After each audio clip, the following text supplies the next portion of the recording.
తెలంగాణ రాజకీయాలు రోజుకు మలుపు తిరుగుతున్నాయి. 2023 అసెంబ్లీ ఎన్నికల్లో విజయం సాధించి అధికారంలోకి వచ్చిన కాంగ్రెస్ పార్టీలోకి రోజు రోజుకు వలసలు పెరుగుతున్నాయి. ఇప్పటికే బీఆర్ఎస్ పార్టీకి చెందిన 7 ఎమ్మెల్యేలు, 6 ఎమ్మెల్సీలు కాంగ్రెస్ లో చేరగా మరో 6 ఎమ్మెల్యేలు, పలువురు ఎమ్మెల్సీలు పార్టీ మారేందుకు సిద్దంగా ఉన్నట్లు ప్రచారం జరుగుతోంది. ఈ క్రమంలో బీఆర్ఎస్ ఎమ్మెల్సీ చల్లా వెంకట్రామిరెడ్డి సీఎం రేవంత్ రెడ్డి ఇంటికి వెళ్లారు. 2 రోజుల నుంచి ఆయన బీఆర్ఎస్ పార్టీని వీడి కాంగ్రెస్ లో చేరబోతున్నారనే వార్తలు వచ్చాయి. ఈ పరిణామాల మధ్య ఎమ్మెల్సీ చల్లా సీఎం రేవంత్ రెడ్డిని కలవడంతో పార్టీ మార్పు వార్తలకు మరింత బలం చేకూరుతోంది. అలాగే రేపు సీఎం ఉమ్మడి మహబూబ్ నగర్ జిల్లాలో పర్యటించనున్నారు. ఈ క్రమంలో ఎమ్మెల్సీ చల్లా వెంకట్రామిరెడ్డి సీఎం రేవంత్ సమక్షంలో కాంగ్రెస్ పార్టీలో చేరేందుకు సిద్దమయ్యారని, అందుకోసమే ఈ రోజు ఆయన ఇంటికి వెళ్లినట్లు తెలుస్తోంది.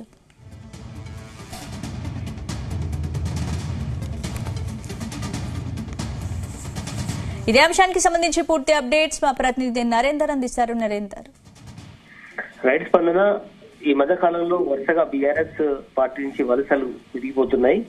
ఇప్పటి వరకు 7 ఎమ్మెల్యేలు కాంగ్రెస్ పార్టీలో చేరినటువంటి పరిస్థితి చూసాం. 6 ఎమ్మెల్సీలు కూడా ఇప్పటికే చేరారు. మరొక ఎమ్మెల్సీ కూడా ఇదే బాటలో వెళ్తున్నట్టుగా అర్థమవుతుంది. ఉమ్మడి మహబూబ్ నగర్ సంబంధించినటువంటి చల్లా వెంకట్రామిరెడ్డి సీఎం రేవంత్ రెడ్డి కలవడం అనేది ఖచ్చితంగా ఇది హాట్ టాపిక్ అని చూడాలి. ఆయన పేరెన్నికగా అయినటువంటి ఒక సంస్థలకు సంబంధించినటువంటి వ్యక్తి, అదేవిధంగా వాళ్ళ తండ్రి వారసత్వాన్ని నింపుకొని చల్లా వెంకట్రామిరెడ్డి రాజకీయాల్లోకి వచ్చారు.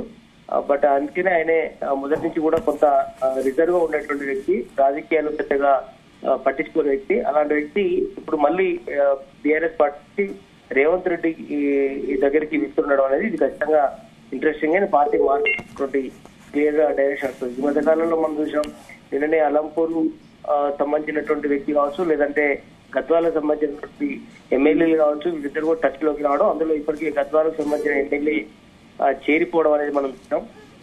ఇట్లాంటి పరిస్థితుల్లో ఇప్పుడు అదే జిల్లాకు సంబంధించినటువంటి ఎమ్మెల్సీ కూడా ఇప్పుడు వెంకట్రామిరెడ్డి జాయిన్ అయ్యే అవకాశం కనిపిస్తున్న నేపథ్యంలో ఇది ఖచ్చితంగా చాలా ఇంట్రెస్టింగ్ విషయంగా మనం చూడాల్సిన అవసరం ఉంది.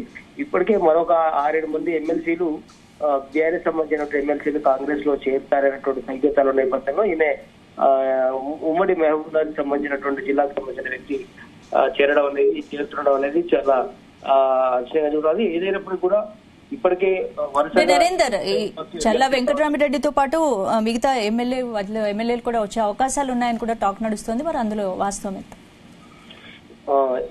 ఎగ్జాక్ట్లీ, ఎందుకంటే నిన్న మనం చూసాం గద్వాలకు సంబంధించినటువంటి ఎమ్మెల్యే జాయిన్ అయ్యారు. అదేవిధంగా అలంపూర్ సంబంధించినటువంటి ఎమ్మెల్యే కూడా రేపు మాపో జాయిన్ కాబోతున్నాడు ప్రచారం కూడా జరుగుతుంది. అక్కడ గెలిచినటువంటి 2 ఎమ్మెల్యే స్థానాల్లో ఒకటి విజయుడు అయినప్పటికీ మరొక రెడ్డి గాని ఇద్దరు కూడా గెలిచారు. దీంట్లో ఇప్పటికే గద్వాలకు సంబంధించినటువంటి ఎమ్మెల్యే జాయిన్ కావడం జరిగింది. ఈయన కూడా త్వరలోనే జాయిన్ అవుతాడు అనేటువంటి చర్చ కూడా జరుగుతుంది. మిగిలిన ఎమ్మెల్సీ కానీ ఇద్దరు కూడా 1-2 రోజుల్లోనే జాయిన్ అవుతారనేటువంటి సందర్భం అయితే కనిపిస్తుంది. ఇప్పటికే ఉత్తర తెలంగాణ సంబంధించినటువంటి చాలా జిల్లాల్లో ఇప్పటికే ఒక్కొక్కరుగా జాయిన్ అయ్యారు. మనం చూసాం ఇప్పటికే సిటీ గ్రేటర్ సంబంధించిన దాని అయిందర్ కావచ్చు, వరంగల్ సంబంధించి స్టేషన్ గన్పూర్ ఎమ్మెల్యే, అదేవిధంగా స్టేషన్ గన్పూర్ ఎమ్మెల్యే జాయిన్ అయినటువంటి సందర్భం చూసాం.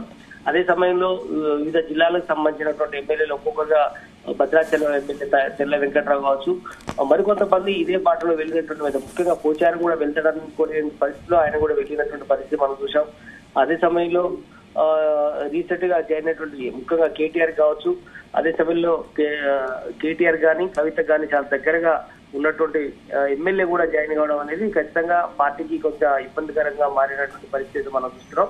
ఏదైనా ఇట్లనే చాలా మంది మొత్తం గెలిచినటువంటి 38 మంది ఎమ్మెల్యేల్లో ఇప్పటికే 7 ఎమ్మెల్యేలు వెళ్ళిపోయారు. మరికొంతమంది వెళ్తారు. పూర్తి స్థాయిలో 20 మంది కనుక వెళ్తే ఖచ్చితంగా పార్టీ విలీనం మొత్తం ప్రతిపక్ష హోదా లేకుండా చేయాలనేది రేవంత్ రెడ్డి ఆపరేషన్ ఆకాశ్ ద్వారా చేయాలని ఆలోచన చేస్తున్నట్టుగా తెలుస్తుంది. ఏదైనా కూడా వరుసగా ఒక్కొక్కరు ఎమ్మెల్సీలు అయితే చాలా పెద్ద ఎత్తున జాయిన్ అవుతారనేటువంటి ప్రచారం అయితే జరుగుతుంది. Right, thank you.